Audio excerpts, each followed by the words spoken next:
Welcome to Radical Personal Finance, a show dedicated to providing you with the knowledge, skills, insight, and encouragement you need to live a rich and meaningful life now while building a plan for financial freedom in 10 years or less.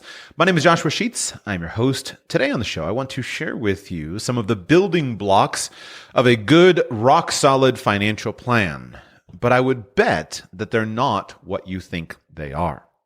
See, for many years, I worked as a financial planner, which means that I talked to people about their money and we talked about their financial goals.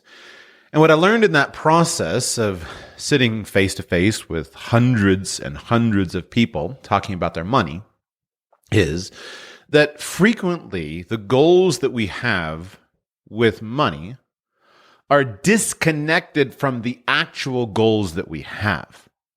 See, we sit down and we say, I want to have a certain amount of money. I want to have an amount of savings in the bank. I want to have an income of a certain amount. But we don't stop and think about why we want to actually have that money. I want you to imagine something. Imagine that you set a financial goal. I want to have $1 million. I want you to picture what $1 million of physical cash looks like. Physical banknotes. If you're having trouble picturing exactly how big that is, let me give you a couple of mental images to help you. Let's assume that you're going to do this with $1 bills. $1 million of $1 bills would create a cube of about 4 feet by 4 feet by 4 feet. So picture a pallet, an ordinary pallet, which is 48 inches by 48 inches, stacked up about 48 inches tall with $1 bills. Or if you prefer your currency in $100 bills, you could fit $1 million in a relatively modest size briefcase. I think it's like 43 inches tall. If you were going to stack it all up, take them out, set them beside each other, and you can fit it into a briefcase. But I like the idea of a pallet of $1 bills. So picture in your storeroom, your pantry, your garage, somewhere like that, you sit down and you put a pallet on the floor and you start stacking $1 bills. And you stack and you stack and you stack and you stack until you reach a pile that's a 4-foot cube. Now you have $1 million. You've achieved your financial goal. So here's my question. Now what? Now what? What are you going to do?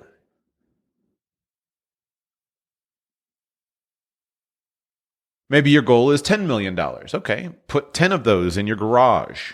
And I've assumed that you've achieved that. Now what? Now what are you going to do? When you start to think about this, you realize that the only point of establishing a monetary goal that can be measured with numbers is to actually use that money to accomplish something, to achieve something that's important to you. So what are you likely to want to accomplish when you have achieved your monetary goal? Well, some people's vision of what they want to accomplish is to sit on the beach and do nothing all day. That's fair. Lots of people enjoy sitting on the beach and doing nothing all day. In my experience, the kind of people who want to do that for the long term aren't usually the same kind of people who actually accumulate any significant amounts of money. If you want to sit on the beach and do nothing all day, you can find millions of people all around the world doing that on a daily basis, living day to day, hand to mouth, making just enough to fill their bellies with some food and sit on the beach and do nothing all day. So you don't actually need $1 million to do that. Sometimes people say, I want to travel the world, or I want to take that stack of $1 million and turn it into a beautiful house. And these are all fair goals, but I want you to really think about it. Put it into a physical sense. Imagine those pallets of bills sitting in your pantry. What are you actually going to do with them?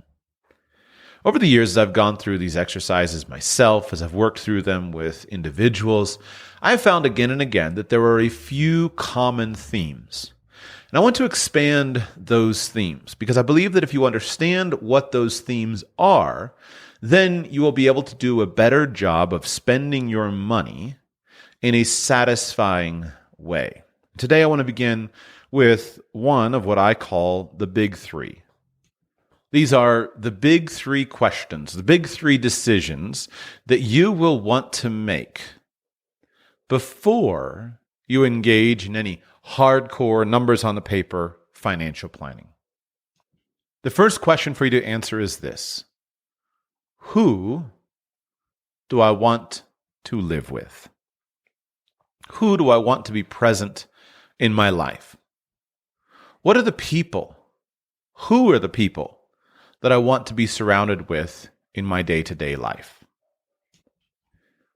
This is the first question for you to consider. If you're a particularly dedicated student, I'd encourage you to take a moment and write it down on a piece of paper. Put this into your journal. Open a note on your phone and start writing down the kinds of people or the specific people that you want to be involved in your life. Make a note of the people that you want in your life. Because I believe that one of the best uses of money, and in fact, one of the first sets of decisions that you should make before you even think about the rest of your money is, who do you want in your life? And in the rest of this show, I'm going to give you various expanding ideas, expanding questions, expanding examples to expand on this theme of things that you might want to consider. We begin with those people that are the most intimate in your life. For most of us, the most intimate people would involve some form of a romantic partner. And I would encourage you that this is one of the decisions that will make the biggest difference in your life. Meeting somebody that you want to spend your life with, maintaining a good relationship with the right person, the kind of person that builds you up, the kind of person that it complements you in your uniqueness. This practice of meeting and maintaining a high-quality relationship with a romantic partner is, bar none, one of the most important and best decisions that you can possibly make. So let me begin first to those who do not yet have an appropriate romantic partner. I want to encourage you that it's perfectly fine, and in fact, I advise it, for you to put it down as an actual goal, an actual thing that you want to accomplish, and to pursue this with focus. There are a few ideas when it comes to finding and attracting a suitable spouse. There are a few ideas that people often take to extremes where they ought not to go. For example, there is an idea that you should be whole in and of yourself. You should be a whole person. And that you shouldn't come to a romantic relationship expecting your partner to make you more than you are or to fill in your gaps, etc. Is this true? I think it is true that you should be a whole and independent person. And you don't want to expect your partner to try to fill in some weakness that you have. But that doesn't mean that you're not going to be expanded, that your capabilities are not going to be expanded, that you're not going to have a more satisfying life and lifestyle if you can find and attract an appropriate partner. One of the marks of a good relationship is often that there's synergy. 1 + 1 is something more than 2. And if that's the case, then you're better off first quickly becoming a whole person, and then as quickly as possible, attracting an appropriate spouse. So, could you or should you spend money on making that happen? Sometimes yes and sometimes no. But here, I would encourage you that if you are unmarried and you desire to be married, or if you're looking for simply a romantic partner, ask yourself if you can't spend a little bit of money to improve that process. Ask yourself if you shouldn't spend a little bit of money to improve that process. It's funny, I think sometimes I find myself being the guy, kind of the anti-frugality guy, frequently telling people, listen, why are you saving so much money and neglecting something that is also important to you? I frequently find myself talking to people and saying, how nice of a car are you driving? Like it or not, people judge you by the car that you drive. Do you dress well? Like it or not, people judge you by the way that you dress. Are you involved in activities that are going to be appropriate to helping you establish and expand your social circles? These things often cost money, but they are good uses of money. Spending money on dates, spending money on going to places where you can find dates, these are good uses of money. And then if you desire to marry, spending money on getting married, whatever that entails, is a good use of money. If you're thoughtful and careful, this can be some of the best money that you spend. What about people who are already married or already in some sort of romantic relationship? Well, in this case, I think some of the best money that you spend is making sure that your marriage has the things around it that will put the best probability of it thriving. You should be happy to spend money on strengthening your marriage. That could mean everything from living in a certain place, living in a certain style of life, living in a certain home. It could mean things like prioritizing the cost of a babysitter so you can go out on date night, or arranging quarterly weekend getaways. Whatever those things are that are appropriate for you, spend money on your marriage. This should be a high priority. Spend money on your marriage. I always loved the turn of phrase that Zig Ziglar had years ago. He called it courtship after marriage. Strangely, marriage is one of those things where I very rarely have to tell someone to, hey, go ahead, spend money on someone you're seeking to attract into a marriage relationship. But then all of a sudden, the date nights get cut out, the fun gets cut out, and we wonder why the relationships lose their spark. If you can spend money and improve the quality of your intimate relationships, do so. That's a good use of money. Now let's expand out. The next most intimate relationships that we have usually involve those relationships with our children. As people grow, especially as parents age, they often find themselves wanting very much deep, high-quality relationships with their children. And I believe that some of the best money that you can spend is on cultivating the relationships that you have with your children. This begins in the very decision to have children. There is a strong antenatal trend in our societies. This last year in the United States, the lowest birth rate in recorded history. The lowest birth rate in recorded history. And when you ask people why, frequently they list financial concerns as one reason why they don't want to have children. When you study what people say about not having children, they say, I just don't feel like I'm prepared. I just don't feel like I'm ready. And often they cite finances as a component of that. There's no question that children place new pressures on your finances. They place pressures that are very, very strong. And those pressures come at you in many, many ways. And yet, it's one of the strangest trends of our time, the fact that there's often more money available to you and to me in our lives than at any point in human history. And there's more money available to us for our children than at any point in human history. And yet, as the richest generation in the history of the world, we find ourselves looking around and saying, I can't afford to have children.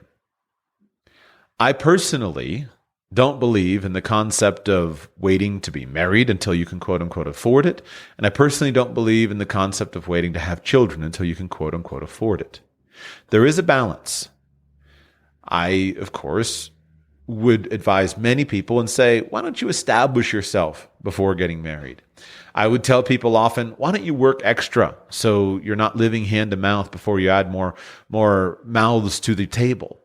But those changes should be very, very short. And at least 80% of the time, the people who are worried about it are the ones who don't have anything to worry about in the first place.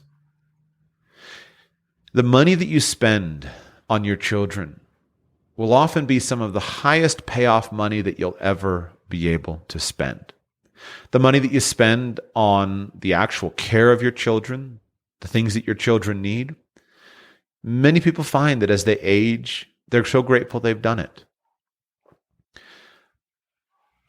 Very frequently, when you talk to an older, wealthy person, you will find that most of their care, most of their attention, most of their time is oriented around things that they want to do with their children and their grandchildren. This is natural and normal. And if you know that you're going to end up there, then put in the time now, spend the money now to get the best results that you can.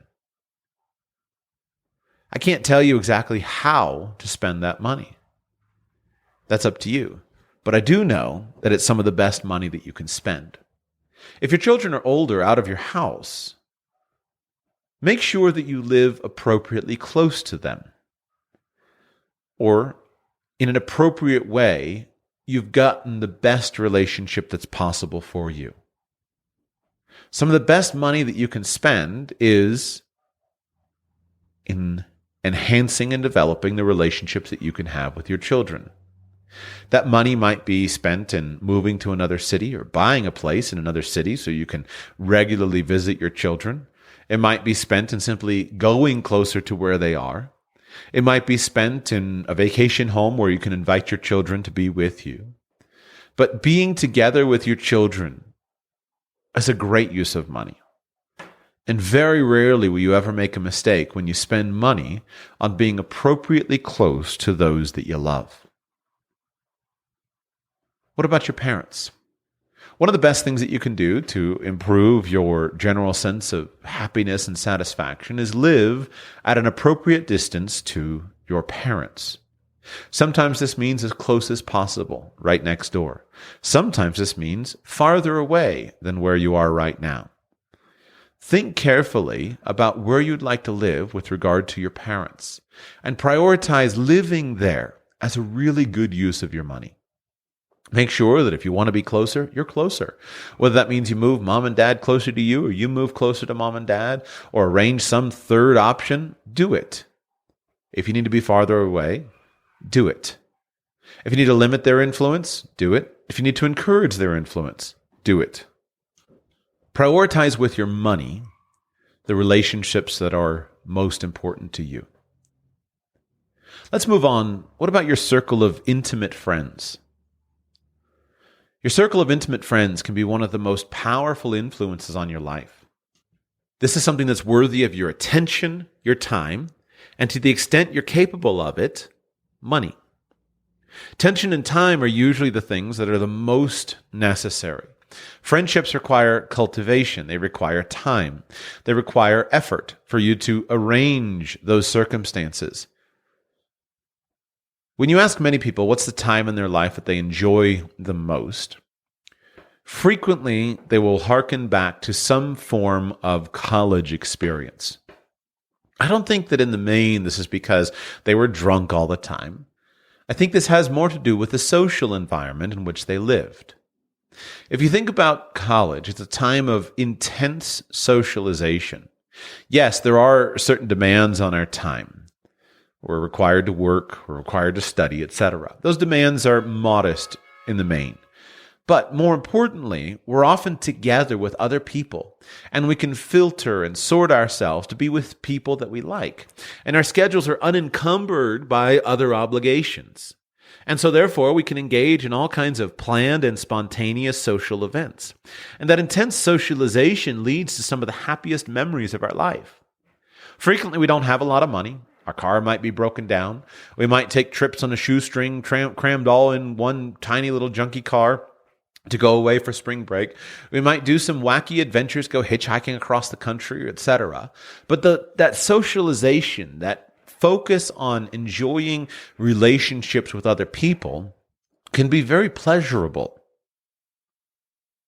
Then we go and get involved in the more normal adult life, and there tends to come this intense social isolation. Instead of being together with other people, we wind up more separate from them. The friends that we once had based upon affinity are often replaced by friendships that come from, we work together. Co-workers. Hey, let's go out and grab a drink because we've been working late and because we're co-workers. And those people that we really like, we mean to get around to calling them. We mean to get around to seeing them. And yet, unhappily, it often doesn't happen quite so much as we would like. This can be changed, though. with attention. You can emphasize to yourself the importance of your friends, and then you can start to focus on cultivating those relationships. If you don't have a base of any friends to start with, you can start by focusing on making some new friends. If you have some old friends, then focus on bringing yourself together with those friends. This may mean Thursday night poker. This may mean Saturday afternoon barbecues. This may mean barbecues at the park where the children can come along and where they can be entertained so you can actually hang out with your friends. This might mean an annual retreat, going ahead and renting the nice ski cabin so that everyone can get together and be together for an enjoyable experience. But these things are worth spending money on. These things make life worth living. It might mean flying across the country to surprise someone and spend a day with them. It might mean, I would say, the cost of contacting someone, but in our day and age, it doesn't cost anything more other than time and attention to pick up the phone and call somebody. Prioritize time and togetherness with your friends and make sure that you're with the people that you like. Let's expand outward. What about neighbors? I think one of the best things you can do is spend your money to build around yourself neighbors that you like. Finding people who reflect your values, finding people who reflect your ideas, your ideology, that look at the world through a lens similar to yours. Perhaps there's a danger in surrounding yourself with too much of an insular experience where all your neighbors just think exactly like you do. It's good to have a little variety. But if you don't like your neighbors, you might want to consider changing them and moving somewhere where you have more in common with the people around you. Might mean moving from the country to the city, might mean moving from the city to the country, from the left coast to the right coast to the middle of the country.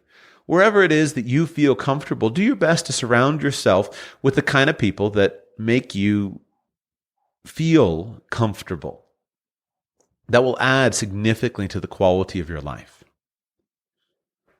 Next, coworkers. Think carefully about your coworkers and your work environment.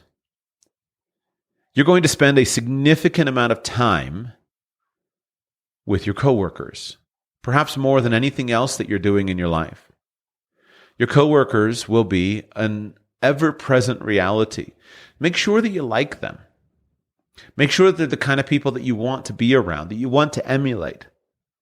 Because if they are, that can be a tremendous, tremendous source of joy and happiness in your life. You may be able to spend some money on this. It might cost you a little bit to look for a new job. It might cost you a little bit to move for a new job or to replace a set of toxic coworkers with another set. But being surrounded by coworkers that you like will make a major, major quality of life improvement for you. So focus on it. Be in the kind of environment that's a good fit for you. If a wild, scrappy entrepreneurial startup is for you, get there. If a staid, laid-back, conservative company is for you, get there. If riding on the open range is for you, get there. If being in the middle of the city is right for you, get there. And you can expand outward from there, thinking of all of the other people that are in your life or that can be in your life. But focusing yourself on people and being willing to spend money on people, this is some of the best money that you'll spend. I want to use two extreme examples to clarify why I think this is a useful thing to do. I know that these are caricatures, but I believe that sometimes extremes or caricatures can be useful to help illustrate a concept. I want you to imagine, first of all, our wealthy miser. Our wealthy miser is somebody who works, spends nothing, lives in a shack, never has time for other people, never spends money on other people, is someone who is not surrounded by love, but is surrounded by money, sits at home stacking up his gold coins, filling up his mason jars and sticking them in the ground. All right, this is our wealthy miser. Doesn't have a lot of room for people in his life because he's focused on working and saving and making money. Yes, he's got some parents somewhere that he once knew. He's got an estranged sister somewhere. He has a divorced wife somewhere that he doesn't keep in contact with. Got a couple of estranged children that he doesn't have any relationship with, but he's got plenty of money. And he sits and counts his money all day long.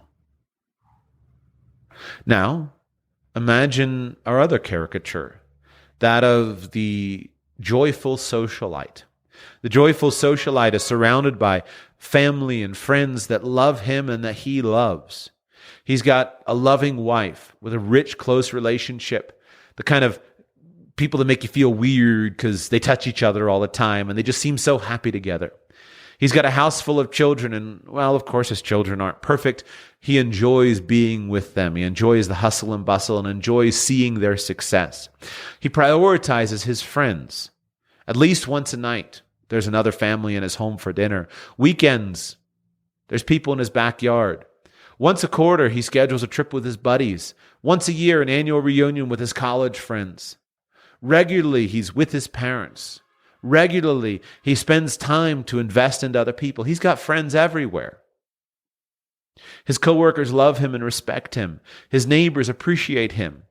They even take advantage of him sometimes. They take his tools and don't return them, but he's not worried about it because he knows he's got relationships with them. Now, I want you to imagine both of those men at 65 years old. The miser has plenty of money, but his relationships have suffered. The man with the rich social life has spent all his money on his friends. He got no money, but he's got lots of friends. And imagine that both of them are diagnosed with terminal cancer and they're given 5 years to live. Which of those men would you rather be? Which of those men do you think would be able to reflect with greater satisfaction on his life? If you had to choose between them, which of those would you choose? The good news is you don't have to choose between them. They're caricatures. They're unrealistic. You can have a strong social life and also accumulate money. You can have money and also accumulate friends. But to the extent that you can spend money on rich, fulfilling relationships, I believe that's some of the best money that you can spend.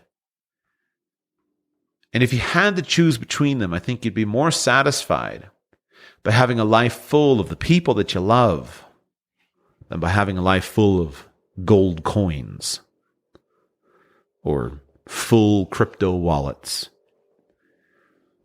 whatever monetary token you wish to refer to. Life is but a vapor, here today, gone tomorrow. And the stuff of life, the richest, most rewarding stuff of life, comes from our relationships one with another. As you consider what you wish to do with your money in the coming year, ask yourself, how much of my money am I spending on others? How much of my money am I spending on the relationships that are important to me? How much of my money am I spending on people? Reflect carefully on it and make sure that you're happy with the amount. And if the number is the wrong number for you, don't wait to be rich to change. Just change. Spending money to get yourself surrounded by the people that you want in your life is the best money that you can spend. Without the ones like you, who work tirelessly to keep things running, everything would suddenly stop. Hospitals, factories, schools, and power plants, they all depend on you. No matter the weather, emergency, or time of day, you're the ones who get it done. At Grainger, we're here for you with professional-grade industrial supplies. Count on real-time product availability and fast delivery. Call, click Grainger.com, or just stop by. Grainger, for the ones who get it done.